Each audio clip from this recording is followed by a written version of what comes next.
I was standing in the glass conference room on the 42nd floor of a Manhattan skyscraper, my hands steady as I clicked through the final slide of my presentation, when my phone started buzzing on the table. The name flashing across the screen made my stomach drop. David Chen, my grandmother's estate attorney. He never called unless something was seriously wrong. I apologized to the clients, a prestigious luxury hotel chain that had been courting our marketing firm for months, and stepped out into the hallway. The city noise hit me immediately through the floor-to-ceiling windows, horns blaring, sirens wailing, the usual New York symphony that I'd learned to tune out. But nothing could have prepared me for what I was about to hear. "Chloe." David's voice was clipped, professional, but I could hear the tension underneath. "The Sarasota beach house, your grandmother's property, it's been sold." The words didn't register at first. Sold? That couldn't be right. Jessica executed the transaction last week. The new owners took possession 3 days ago. The hallway seemed to tilt. My back hit the cold window behind me. The beach house wasn't just property. It was every summer of my childhood. It was the smell of oil paints and ocean salt.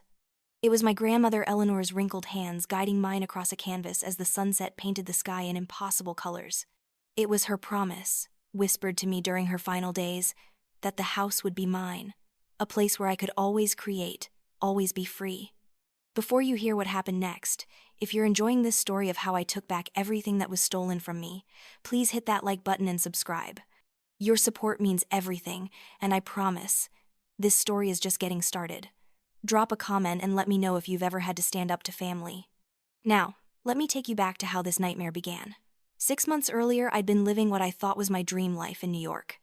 At 28, I was a senior creative director at Morrison & Blake. My Brooklyn apartment was small, but it had perfect light for painting on weekends. I'd built a career convincing Fortune 500 companies my vision was worth millions. But there was always this weight, a lifetime of being the daughter who was never quite enough. My older sister Jessica was everything my parents wanted. She'd married Mark, a corporate lawyer, and lived in a sprawling Tampa house with country club memberships and Instagram-perfect moments. My mother never missed a chance to compare us. "When are you going to settle down like your sister? Jessica has stability. What do you have? Paintings that don't sell and a career that could disappear tomorrow?" The truth was, my paintings did sell. I had gallery representation in Brooklyn. But to my mother, real success looked like Jessica's life, not mine. The only person who understood me was Grandma Eleanor. She'd been a painter herself, never famous, but passionate. Her Sarasota beach house was my sanctuary every summer growing up.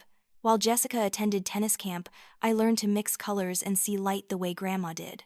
She taught me there was more than one way to live. When she got sick last fall, I flew down every other weekend to care for her. Jessica, who lived 40 minutes away, claimed she was too busy with charity work to visit regularly. But I started noticing things. Jessica showing up for 5 minutes when hospice nurses were there, just long enough to be witnessed. Her casual questions about Grandma's finances that made Grandma uncomfortable. One September morning, I arrived early and overheard Jessica and Mark in Grandma's study. "Most of her assets are tied up in the house," Mark was saying. "Then we convince her to sell it," Jessica replied. "We could tell her it's too much to maintain. Jessica, she loves this place, and her will is already set." Wills can be changed. People change their minds all the time, especially when they're sick. I froze in the hallway. Were they seriously discussing manipulating Grandma Eleanor? Before I could process it, Grandma called out for me. By the time I came back, they were gone. I told myself I must have misunderstood.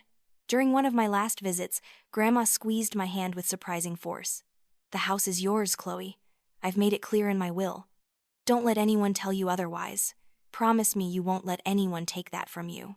"Of course, Grandma. I mean it. Jessica is going to fight this. Your mother will side with her. But you have to be strong. They've never understood you. Your art, your independence, it scares them. And scared people do terrible things." She passed away on a Tuesday in October. The funeral was everything Jessica orchestrated. Elegant, tasteful, completely devoid of the vibrant woman Grandma Eleanor had been. White lilies instead of wildflowers, classical music instead of jazz. When I tried to speak during the service, Jessica cut me off. "We don't need to turn this into a performance, Chloe." After the funeral, my cousin Rachel pulled me aside. "Chloe, last week I saw Jessica at the bank. She was in the commercial banking section dealing with estate accounts. The funeral wasn't even planned yet. When she saw me, she practically ran. The will reading happened 3 days later. David Chen, Grandma's attorney, read the terms. Some savings split between Jessica and me, personal effects to be divided. And the house. To my granddaughter Chloe Davis, I leave my property at 1247 Oceanside Drive, Sarasota, Florida, in its entirety. Jessica's face went white, then red. That can't be right. Eleanor updated this document 8 months ago with full mental capacity, witnessed and notarized, David said firmly. But I've been taking care of everything. Jessica's voice rose. The house should go to both of us, or to me. Chloe doesn't even live here. The will is final, David said. This is ridiculous. Grandma wasn't in her right mind. This will was made under duress. David's expression hardened. Eleanor was thoroughly evaluated by 2 independent physicians. She was absolutely of sound mind. Maybe we should discuss this as a family, my father suggested weakly. There's nothing to discuss, I said. Grandma Eleanor made her wishes clear. Jessica whirled on me. You've always been selfish, Chloe. You couldn't even move home to take care of her properly. You wouldn't understand responsibility because you've never committed to anything except your little hobby. My little hobby? Years of work dismissed in 3 words. That hobby is my career, I said, my voice shaking. I support myself. I don't need anyone's approval. My mother looked at me with pure disappointment, as if I was the problem. Jessica stormed out. My mother hurried after her with a look that said this was my fault. My father followed. Mark lingered. I'm sorry, Chloe. About all of this. Then he left too. David pushed a folder across the table. The property is yours, legally and completely. But your sister seems determined to cause trouble. Document everything. If anything unusual happens, call me immediately. What kind of unusual? People do strange things when they feel entitled to something they're not getting. I should have paid more attention to that warning. I flew back to New York the next morning, trying to convince myself that things would blow over, that Jessica would calm down, that my family would eventually accept Grandma Eleanor's decision. I was so naive. The first few weeks were quiet, too quiet. Jessica stopped returning my calls entirely. My mother's weekly phone calls became monthly, then stopped altogether. Even my father, who'd always been somewhat neutral in family conflicts, went silent. I threw myself into work. The big hotel presentation I'd left for the funeral had been rescheduled, and I needed to nail it. The beach house sat empty. I couldn't bring myself to go back to Florida, to face my family's resentment. I told myself I'd deal with it after the holidays, after the new year, after things settled down. But things weren't settling down. They were festering. In late November, I got a text from Rachel. Call me when you can. It's important. I called her that night. What's going on? It's about Jessica. Chloe. She's telling everyone that you manipulated Grandma Eleanor, that you convinced her to change the will while she was dying. People are believing her. My blood ran cold. That's not true. The will was changed 8 months before Grandma died. I know that, but Jessica is very convincing. She's been posting cryptic things on social media about family betrayal and people who take advantage of the elderly. She hasn't named you directly, but everyone knows who she's talking about. I pulled up Jessica's Instagram. Sure enough, there were posts. Beautifully filtered photos of her at Grandma's grave, captions about how some people value money over family, posts about elder abuse and how it's often perpetrated by people closest to the victim. Comments from friends and family members expressing their support, their outrage at the unnamed villain in this narrative. She was building a case in the court of public opinion, and I was the defendant. I called David the next morning. Can she do this? Can she publicly accuse me of manipulating my grandmother? As long as she doesn't name you directly, it's hard to prove defamation. And even if you could, is that really the fight you want to have? Suing your sister? He was right, but it didn't make it any less infuriating. December was worse. My mother called on Christmas Eve. I thought maybe she was reaching out to reconcile. I was wrong. Your sister is devastated, she said without preamble. She's barely eating. This whole situation with the house has destroyed her. Mom, I didn't do anything wrong. Grandma Eleanor left me the house. That was her choice. You could share it. You could sell it and split the money. But no, you're being stubborn and selfish, just like always. Just like always? The words came out harder than I intended. When have I ever been selfish? I moved to New York because you made it clear there was no place for me here. Every choice I've made, you've criticized. And now, when Grandma Eleanor finally saw me, finally valued what I do, you want me to give that up to make Jessica happy? Don't raise your voice at me. I'm your mother. Then act like it. Act like you care about both your daughters, not just the one who fits into your perfect picture of what life should look like. She hung up on me. I didn't hear from her again. Christmas was lonely. New Year's Eve was worse. I sat in my apartment, drinking wine and looking at photos of Grandma Eleanor's beach house on my phone. I missed her so much it physically hurt. And I missed the family I'd thought I had, the family that turned out to be conditional on my compliance. I decided I'd go to Florida in January. I'd finally visit the house, figure out what to do with it, maybe even move there for a while. A fresh start. But then came that phone call from David in late January. Standing in that Manhattan hallway, the city spread out below me, everything shattered. How? I managed to ask. How did she sell it? It's not hers to sell. The deed transfer paperwork appears to have your grandmother's signature, David said carefully. But Chloe, I've looked at it. Something's not right. The signature doesn't match other documents I have on file, and the notary stamp is from an office I've never heard of, someplace in Tampa that seems to have opened and closed within a month. My blood went cold. You think it's forged? I think you need to come to Florida. Now. I'm scanning and emailing you the documents. Take a look and call me back. I stood there for a long moment after he hung up, staring at my phone. Through the glass wall of the conference room, I could see my clients checking their watches, probably wondering if I was coming back. I wasn't. I walked back in, apologized, and told them a family emergency had come up. My colleague Ben would finish the presentation. Then I grabbed my laptop bag and headed straight for the elevator. On the cab ride to my apartment, I pulled up the email David had sent. The scanned documents loaded slowly on my phone. Purchase agreement, deed transfer, notary certification. And there, at the bottom, was a signature that was supposed to be my grandmother's. But it wasn't. Not really. The E in Eleanor was too looped. The tail on the D in Mayfeld was wrong. The overall slant was too steep. I'd seen my grandmother's signature 1,000 times, on birthday cards and checks and the backs of her paintings. This was close, but it wasn't right. And the date on the deed transfer. It was from 3 weeks after Grandma Eleanor died. Someone had forged a dead woman's signature. Jessica had forged Grandma Eleanor's signature. She'd sold the house out from under me. The house that was legally mine. The house that was my inheritance. My grandmother's final gift. And suddenly, I wasn't sad anymore. I was furious.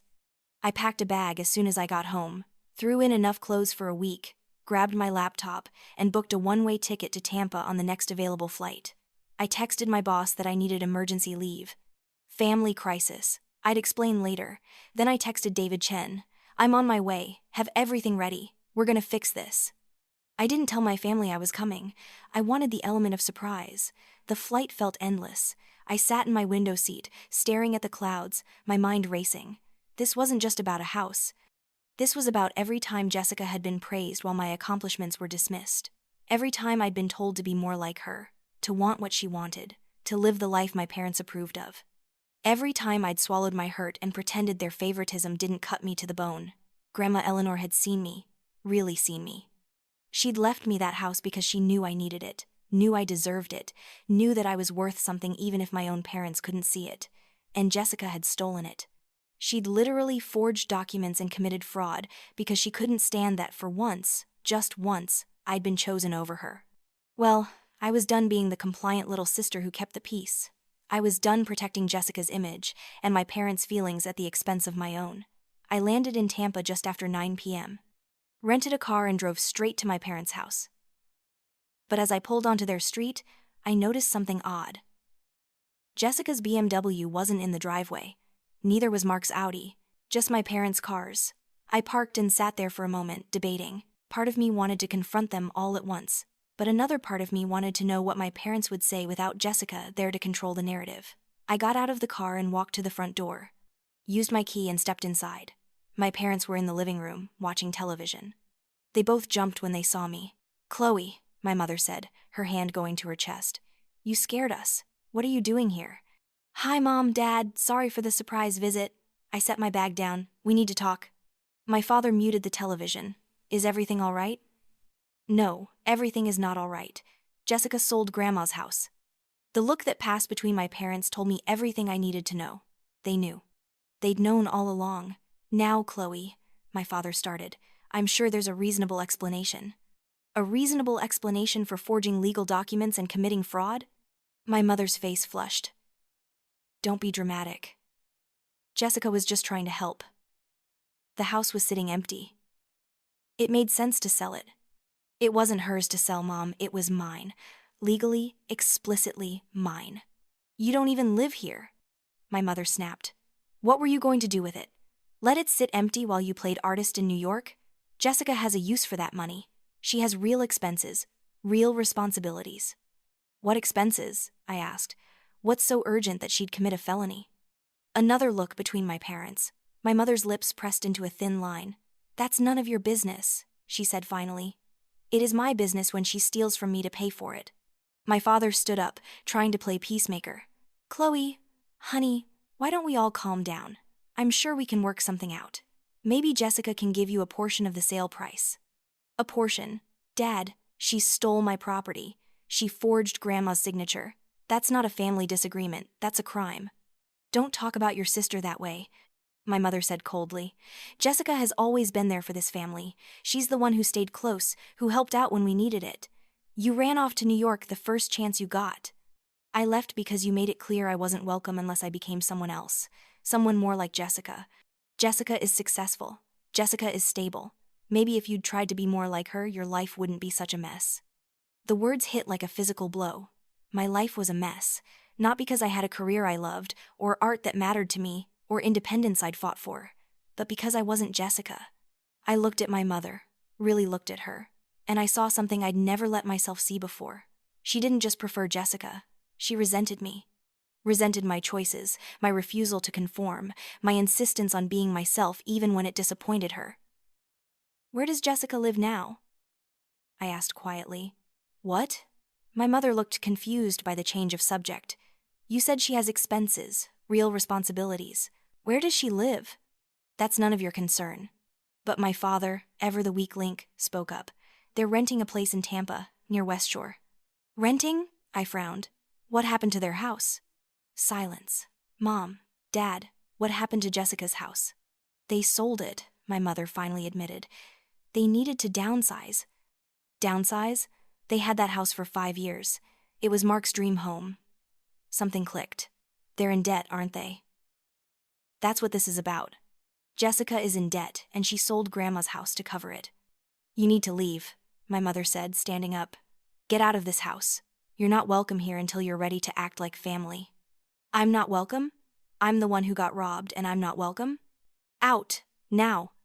I grabbed my bag and left. Sat in my rental car, shaking with anger and adrenaline. I'd known my family was dysfunctional. I hadn't realized how deep the rot went. I drove to a hotel, checked in, and immediately called David. I just talked to my parents. They knew about the sale. They're protecting Jessica. That's not surprising, but it doesn't change the facts. The signature is forged, the sale is fraudulent. We need to act fast before the money gets moved or spent. Can you meet me at my office first thing tomorrow morning? I'll be there at 8. Good. And Chloe? Don't confront Jessica directly. Not yet. Let's build the case first. But I was too angry to sleep, too wired to sit still. I drove to Jessica's neighborhood, found her rental. It was a far cry from the house they'd had. A standard apartment complex, nothing fancy. I didn't knock.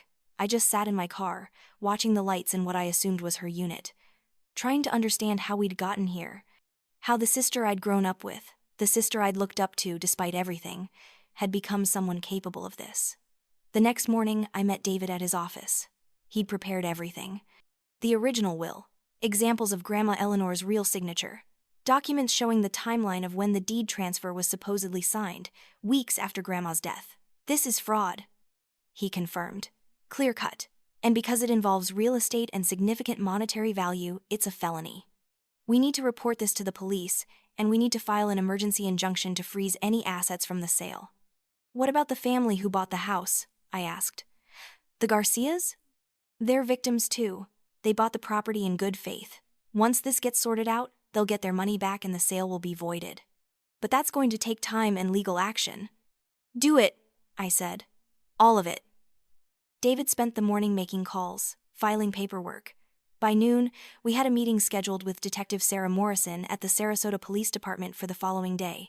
The emergency injunction was filed, freezing the bank account where the sale proceeds had been deposited. My phone rang constantly. Jessica, my mother, my father, Mark.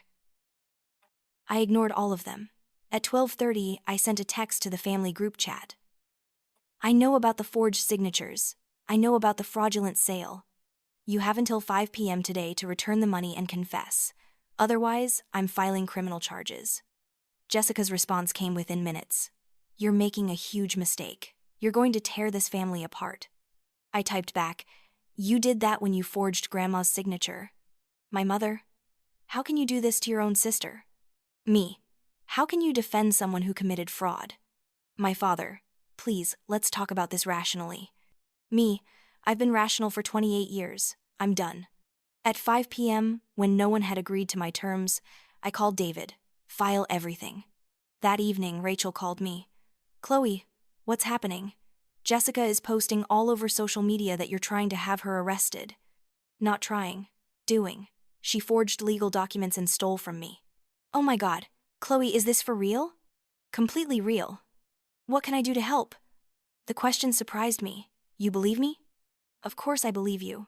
Jessica has always been, look, I love her, but she's always had this need to win at everything, and your mom has always enabled it. I've watched it your whole life. What do you need? I don't know yet, but thank you for believing me. Family isn't just blood, Chloe. It's who shows up, and I'm showing up. I cried after we hung up. Not sad tears, relieved tears. At least one person in my family saw the truth. The next day, I went to the beach house. I needed to see it, even though the Garcias were living there now. I parked across the street and just sat there, staring at the pale blue siding, the wraparound porch, the wind chimes that were new, that Grandma Eleanor never had. An elderly woman came out of the house next door. She looked familiar. Mrs. Gable. She'd lived there for 40 years. She saw me and her face lit up. Chloe? Chloe Davis? Oh my goodness, come here, child. I got out of the car and she pulled me into a hug. She smelled like lavender and sugar cookies, exactly the way I remembered. I was so sorry to hear about Eleanor, she said. She was a wonderful woman, and I'm so sorry about what happened with the house. I tried to stop it, but everything happened so fast.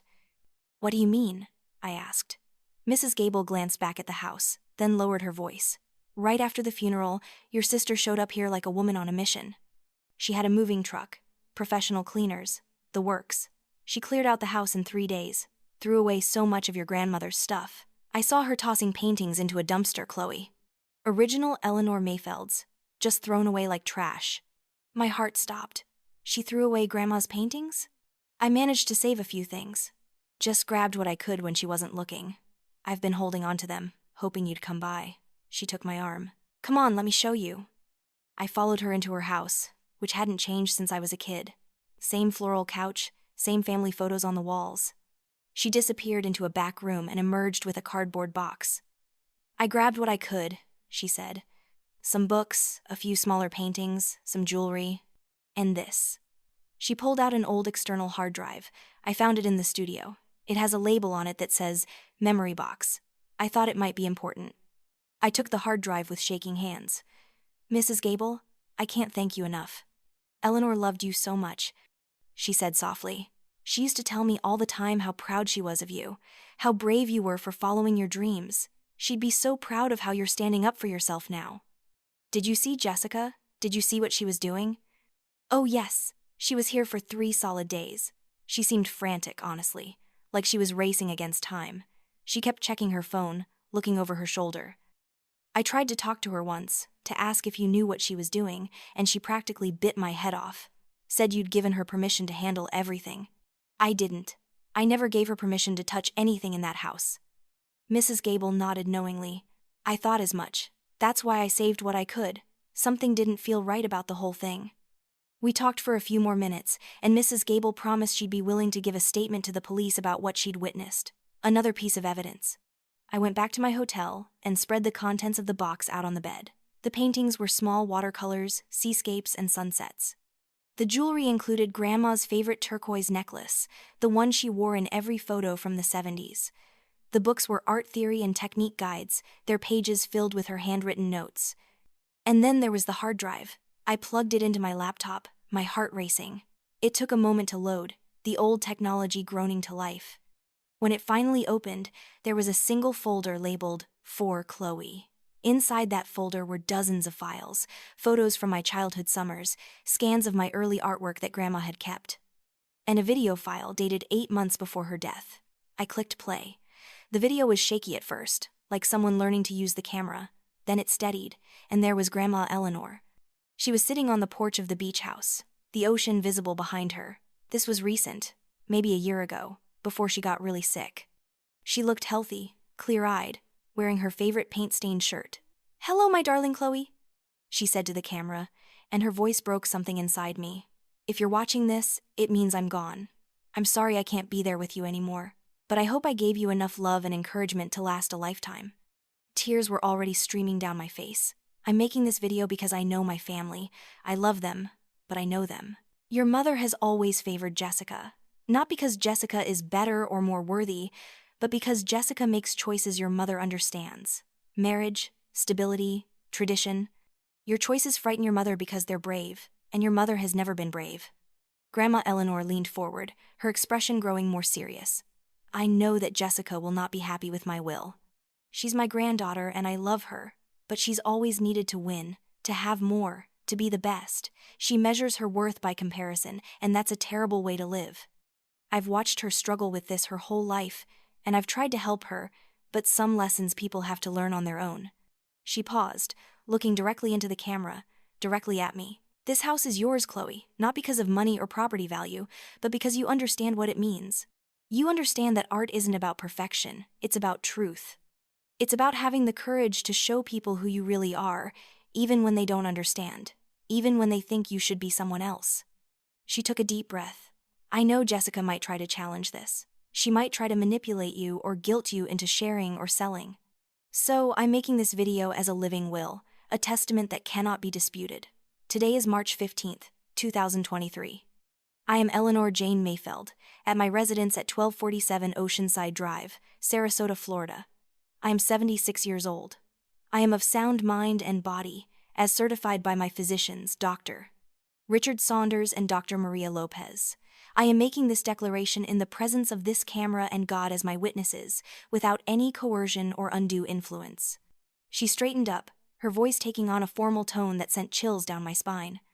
"I hereby declare that I am giving full ownership of this property at 1247 Oceanside Drive, Sarasota, Florida, and everything in it, to my granddaughter Chloe Marie Davis. This is my express wish, made of my own free will. Chloe, this house is yours. Not just the building, but what it represents. Freedom, creativity, a place where you can always be yourself." Her expression softened again, and tears were rolling down her cheeks now. "I need you to promise me something, Chloe. Promise me you won't let them make you small. Your mother, your sister, they're going to try. They're going to tell you that you're selfish, that you're ungrateful, that you're tearing the family apart, but you're not. You're just refusing to disappear, and that threatens them." She wiped her eyes with the back of her hand. "Don't let anyone take this from you, sweetheart. Not your sister, not your parents, not anyone. Fight for it. Fight for yourself. You are worth so much more than they've ever been able to see, and I need you to believe that, even when it's hard, especially when it's hard." The video continued for another few minutes, Grandma Eleanor talking about her favorite memories of us together, telling me how proud she was, reminding me to keep painting, to keep creating, to keep being brave. She told me about the other files on the hard drive, photos and scanned drawings she wanted me to have. And then, right before the video ended, she said something that made my blood run cold. "If something happens to this house, if someone tries to sell it or take it from you, there are copies of this video. I've given one to David Chen, my attorney. I've hidden another in the house itself, in a place only you would think to look. Behind the panel in the studio closet, the one we used to hide our emergency candy when you were little. Remember? Don't let them tell you I wasn't in my right mind. Don't let them erase my wishes. This house is yours." When the video ended, I sat there in silence, crying so hard I could barely breathe. But underneath the grief, there was something else. Certainty. Ironclad, unshakable certainty. Grandma Eleanor had known. She'd known Jessica would try something. She'd prepared for it. She'd protected me in death the way she'd protected me in life. And now I had the weapon I needed to fight back. I called David immediately, even though it was after 9 p.m. I found something. A video. You need to see this. A video of what? Grandma Eleanor. It's a video, Will. Dated 8 months before she died. David. She literally states her intentions on camera. She even mentions that she gave you a copy. There was a pause. She did give me something. A sealed envelope. She told me only to open it if there was a dispute over the will. I'll open it first thing tomorrow morning. This changes everything, doesn't it? If it's what you say it is, then yes. This is ironclad evidence. No judge would rule against a video testament like that. What about the forged signatures? The fraudulent sale? We'll still pursue criminal charges. But this video, Chloe, this makes your case unassailable. Not only did Jessica steal from you, she did it knowing your grandmother's explicit wishes. That shows intent and deliberation. It makes the crime worse, not better. I couldn't sleep that night. I kept watching the video, memorizing every word, every expression on Grandma Eleanor's face. She'd known. She'd tried to protect me. And I'd almost let Jessica take it all anyway. The next morning, I went to the police station with David. Detective Sarah Morrison was a woman in her late 40s, with sharp eyes and an air of competence that immediately put me at ease. David and I laid everything out.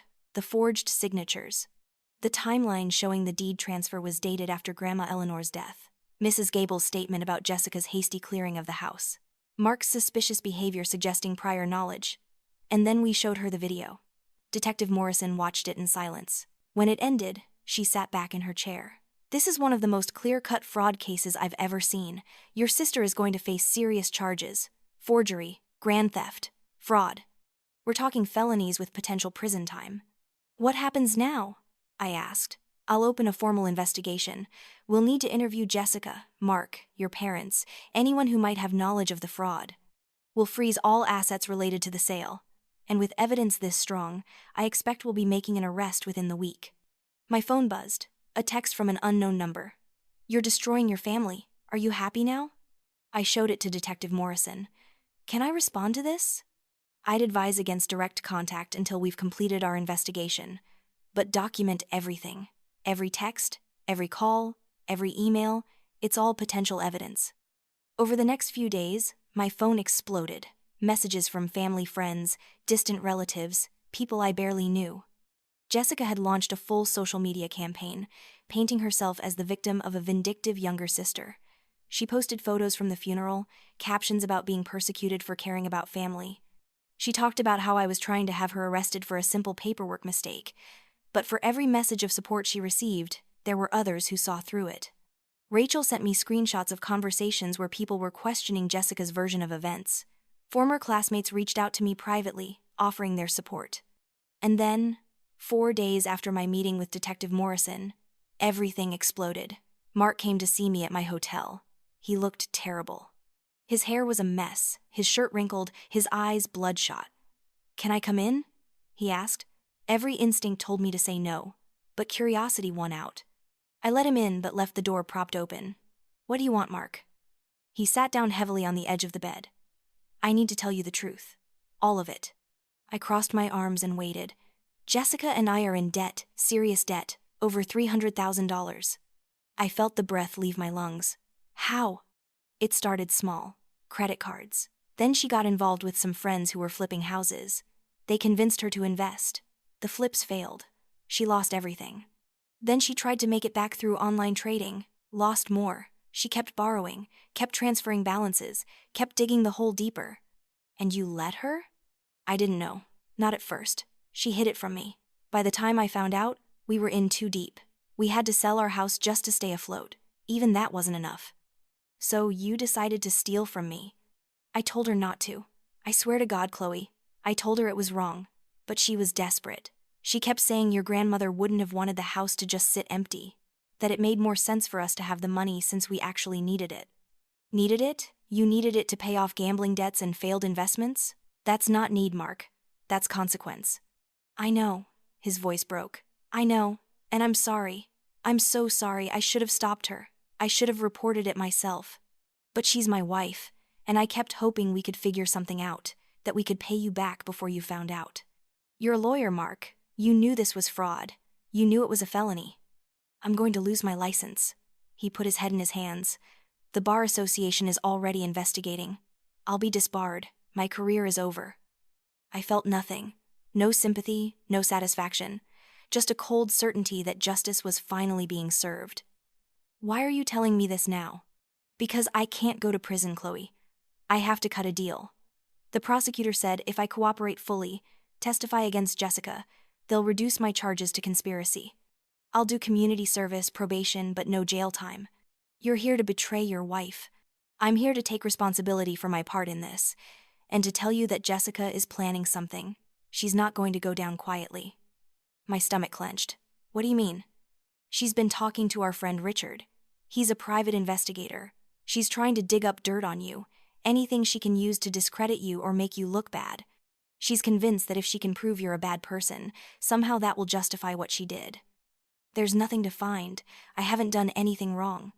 I know that, you know that, but Jessica is desperate, and desperate people do crazy things. He left shortly after that, and I immediately called Detective Morrison and David to tell them what Mark had said.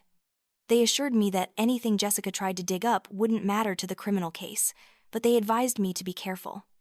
That night, I lay awake thinking about my sister, trying to remember when she'd become this person, or had she always been this way and I'd just been too naive to see it? I thought about our childhood. Jessica had always been competitive, always needed to be the best, but I'd seen it as ambition, as drive. I'd admired it, even. When had ambition twisted into something darker? Or maybe it had always been there, and Grandma Eleanor's will had just exposed it. When Jessica couldn't win, when she couldn't have what she wanted, she'd simply decided to take it. The next week, things moved fast. Detective Morrison arrested Jessica on a Tuesday morning. She charged her with grand theft, forgery, and fraud. Bail was set at $50,000. My mother called me, hysterical. How could you do this? How could you have your own sister arrested? I didn't have her arrested, Mom. She got herself arrested by committing crimes. She needed that money. She was drowning in debt. That's not my problem. She stole from me. She forged Grandma's signature. Those are crimes. You're destroying this family. No, Mom. You destroyed this family the day you decided one daughter was worth more than the other. You destroyed it every time you defended Jessica's bad behavior and criticized me for not being more like her. You destroyed it by choosing sides instead of being a mother to both of us. Don't you dare blame me for this. I'm not blaming you for Jessica's crimes. I'm blaming you for the environment that made her think she could get away with them. You taught her that she was entitled to anything she wanted, that rules didn't apply to her, that I didn't matter as much as she did, and now she's facing prison because she believed you. My mother hung up on me. It was the last conversation we ever had. The Garcias were devastated when they learned the truth. I met with them at a coffee shop, just us and David. We're so sorry this happened, Mrs.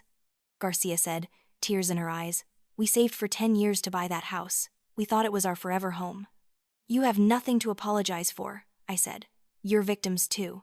Jessica lied to you just like she lied to everyone else. What happens now? Mr. Garcia asked. The sale will be voided. You'll get every penny back, plus compensation for damages. I'm going to make sure of it. But what about you? The house is yours. Are you going to keep it? I thought about that question for a long time. I don't know yet, but whatever I decide, I'll make sure it's something Grandma Eleanor would be proud of. We became unlikely allies.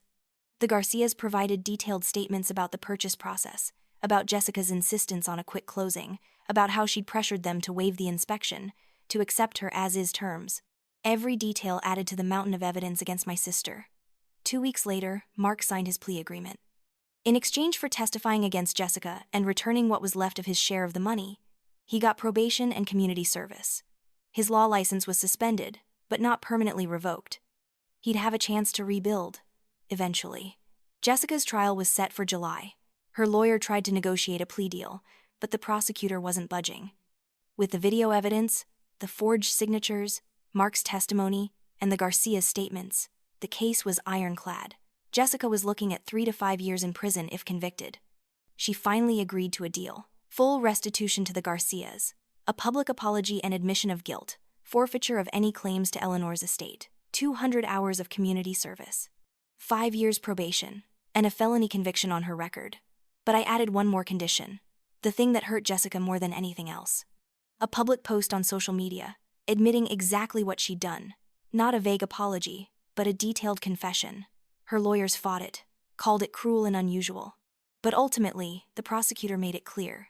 Either she did it, or they went to trial, and she'd almost certainly go to prison. The post went up on a Wednesday afternoon. I watched the likes and comments roll in from my hotel room, watched her perfectly curated image crumble in real time.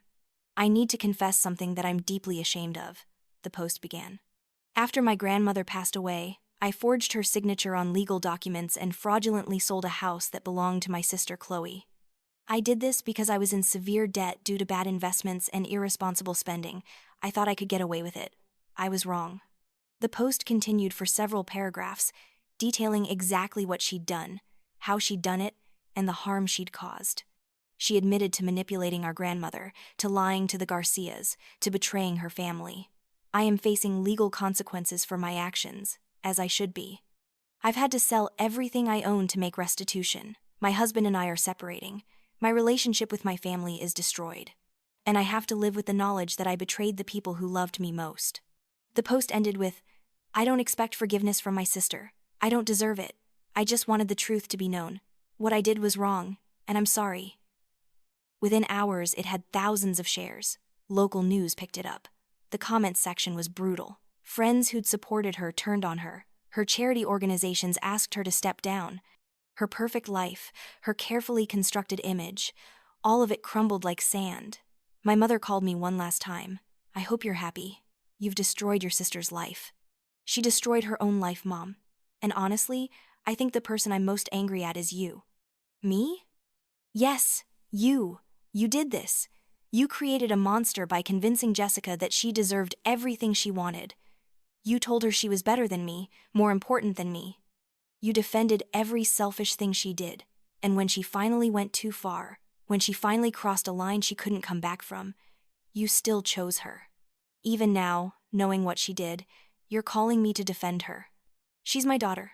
So am I, but you've never treated me like I matter as much as she does. And that's why we're here. That's why Jessica thought she could get away with this. Because you taught her that she was more important than anyone else, including me. If that's how you feel, then maybe you shouldn't be part of this family anymore." "I haven't been part of this family for a long time, Mom. I just finally stopped pretending." I hung up and blocked her number. It was the most liberating thing I'd ever done. Over the next month, I focused on making things right. The Garcias got their money back, plus $50,000 in damages that I insisted on paying from my own savings. They cried when I handed them the check. "You didn't have to do this, mister," Garcia said. "My grandmother believed in doing what's right even when it costs you something. This is what's right." They moved into a different house. A smaller one, but one they could afford without strain. We stayed in touch. They became like family to me. The family I chose rather than the family I was born into. As for the beach house, I had a decision to make. Part of me wanted to keep it, to live there, to fill it with my own art the way Grandma Eleanor had. But every time I stood on that porch, I thought about Jessica, about the ugliness of the fight, about how tainted the whole thing had become. One night, I sat on the beach at sunset, watching the sky turn impossible shades of orange and pink, and I knew what I had to do. I couldn't keep the house. Too much pain was attached to it now. But I couldn't just sell it either. That would feel like letting Jessica win, like admitting that it had only ever been about money. So I did something different. I combined what was left of Grandma's estate with my own savings and created something new. The Eleanor Mayfeld Arts Foundation. A nonprofit dedicated to providing scholarships, supplies, and studio space to young women artists who couldn't otherwise afford to pursue their passion. I sold the beach house and used the proceeds to fund the foundation. We rented a space in Sarasota, an old warehouse that we converted into studios. We offered residencies, mentorships, exhibition opportunities. Everything Grandma Eleanor had given me, I would now give to others. The launch event was in September, in a gallery space downtown. We had 20 scholarship recipients that first year, 20 young women who came from nothing, who had talent bursting out of them, who just needed someone to believe in them. Rachel came to the launch. So did Mrs. Gable, David Chen, Detective Morrison, the Garcias, friends from New York who'd flown down to support me. A chosen family of people who'd stood by me when my blood family had failed. I stood at the podium, wearing Grandma Eleanor's turquoise necklace, and I looked out at the crowd. Not a single member of my immediate family was there. I'd invited them, even my parents. They'd all declined. My grandmother used to say that art isn't about being perfect, I told the audience. It's about being honest. It's about having the courage to show people who you really are, even when they don't understand you. Especially when they don't understand you. I looked down at my notes, then decided to speak from my heart instead. For most of my life, I let other people make me feel small. I let them convince me that my dreams didn't matter, that I should want what they wanted, be who they wanted me to be. I let them tell me that my worth was measured by how much I was like someone else, rather than how fully I was myself. My voice cracked a little, but I kept going. When my grandmother left me her house, she wasn't just leaving me property. She was leaving me permission. Permission to take up space. Permission to fight for what I deserved. Permission to stop apologizing for being myself. Someone I loved very much tried to take that away from me. They thought I'd be too afraid, too guilty, too well-trained in keeping the peace to fight back. I smiled, feeling Grandma Eleanor with me, around me, in every word I spoke. They were wrong. And now, instead of one artist creating in that beach house, we have 20. Next year, we'll have 50. The year after that, 100. My grandmother's legacy isn't a building. It's this. It's every woman who gets to pursue her passion because someone believed in her. It's every piece of art that gets created because someone had the courage to be themselves. I paused, looking out at all those faces. So much love in that room. So much possibility. That's the thing about trying to steal someone's light. Sometimes it just teaches them how to shine brighter. The applause was thundering. People were crying. I stepped down from the podium and moved through the crowd, talking to the scholarship recipients, to the donors, to everyone who'd come to support this new beginning. Rachel found me later that evening. Grandma Eleanor would be so proud of you. I hope so. This feels right, you know, like this is what she meant for me to do all along. What about Jessica? Rachel asked carefully. Have you heard from her at all? No, and I don't expect to. Mark filed for divorce. She's living in a one-bedroom apartment, working retail to make ends meet. Her whole perfect life is gone. Does that make you happy? I thought about that question. No, it doesn't make me happy, but it doesn't make me sad either. She made choices, and those choices had consequences. I'm not responsible for that. I'm only responsible for my own choices, and I choose this. I gestured to the gallery, to the art on the walls, to the young women laughing and talking about their work. I choose creation over destruction, hope over bitterness, my own life over her approval. Later that night, sitting alone in my hotel room, I thought about Grandma Eleanor's video, about her telling me not to let anyone take my freedom from me, not to let them make me small.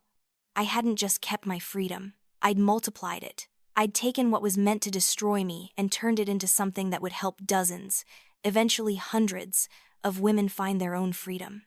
Jessica was living in a tiny apartment, her marriage over, her reputation destroyed. My parents had become strangers to me. The family I'd grown up in had fractured beyond repair. But I wasn't sad. I was free. I had my work. I had the foundation. I had my art. I had a life I'd built on my own terms, without compromise, without making myself smaller to make others comfortable. And I had a new family. Rachel, who'd believed me from the start.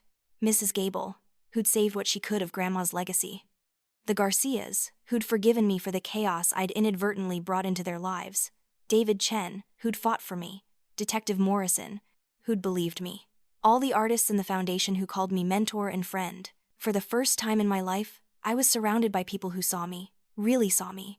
Not who they wanted me to be, but who I actually was. And they loved me for it. 6 months after the foundation launched, I got a letter in the mail. No return address, but I recognized the handwriting. Jessica's. I almost threw it away without reading it. But curiosity got the better of me. Chloe, it began. I don't expect you to read this. I don't expect you to forgive me. I just wanted you to know that I'm sorry. Really, truly sorry. Not because I got caught, not because I lost everything, but because I hurt you. Because I betrayed someone who never did anything but try to be my sister. The letter went on for 3 pages.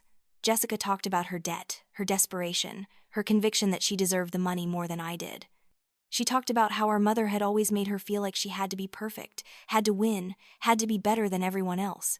How that pressure had twisted her into someone she didn't recognize. I'm in therapy now, she wrote, trying to figure out who I am when I'm not performing for everyone.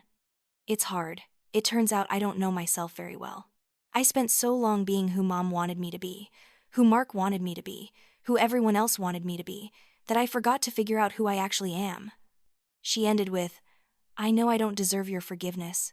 I know I destroyed any chance of us having a relationship. But I wanted you to know that seeing what you did with the foundation, seeing you take something painful and turn it into something beautiful, that taught me something. You were always braver than me. You always knew who you were. I hated you for that. But now I'm trying to learn from it. I'm trying to be brave too. Thank you for that. Even if you never speak to me again, thank you for showing me what it looks like to be true to yourself." I read the letter 3 times. I cried. And then I put it away in a drawer and didn't respond. Maybe one day I'd be ready to talk to Jessica again. Maybe one day I'd be able to forgive her. But not yet. The wound was still too fresh. The betrayal still too raw. For now, I had my own life to live, my own path to follow. And that path didn't include making myself smaller for anyone, not even for the sake of family reconciliation. I moved back to New York eventually, but I kept the apartment in Sarasota. I split my time between the foundation and my work, between creating my own art and helping others create theirs. I dated, I made new friends, I lived. And sometimes, late at night, I'd pull out that hard drive and watch Grandma Eleanor's video one more time, just to hear her voice. To remember that someone had seen me, had valued me, had believed I was worth fighting for. "Don't let anyone take this from you," she'd said. "Fight for it. Fight for yourself." I had fought, and I'd won. Not just the legal battle, not just the house or the money. I'd won something much more important. I'd won myself back. Have you ever had to make the difficult choice to stand up to family? To choose yourself over keeping the peace? To walk away from people who couldn't see your worth? Drop a comment below and let me know your story. And if this journey of taking back power resonated with you, please hit that like button and subscribe. Your support means everything, and it helps me keep sharing these stories of transformation and triumph. Remember, you are never too small to stand up for yourself, and you are never alone in that fight.